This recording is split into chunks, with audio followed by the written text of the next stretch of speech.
নমস্কাৰ, মই ৰেখা বৰগোহাঁই। স্বৰচিত কবিতা এটি পাঠ কৰিবলৈ লৈছোঁ। কবিতাটোৰ শিৰোনাম মহঙা হৈ পৰিছে মৰম চেনেহবোৰ। আজিকালি গাঁওবোৰতো মহঙা হৈ পৰিছে মৰম চেনেহ, আদৰ সাদৰ আপোনত্ববোৰৰ। ঐ ককাই, তোৰ ভালনে বা কেনে আছ তই বুলি সুধিবলৈও এতিয়া আন্তৰিকতাৰ অভাৱ ঘটিছে।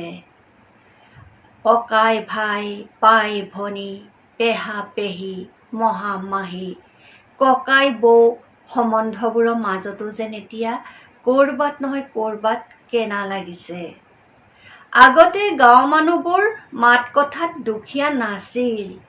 ইজনে সিজনক যিমান পাৰে সহায় কৰিছিল।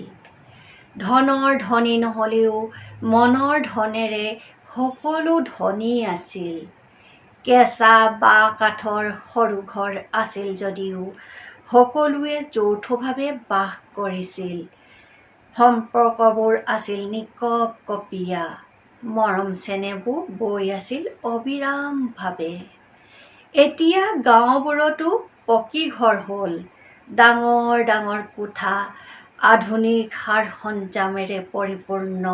তথাপি ঘৰৰ মানুহকেইটাও থাকিবলৈ নোজোৰা হ'ল। মৰম চেনেহ, আদৰ সাদৰবোৰ ক'ৰবাতে ৰৈ গ'ল।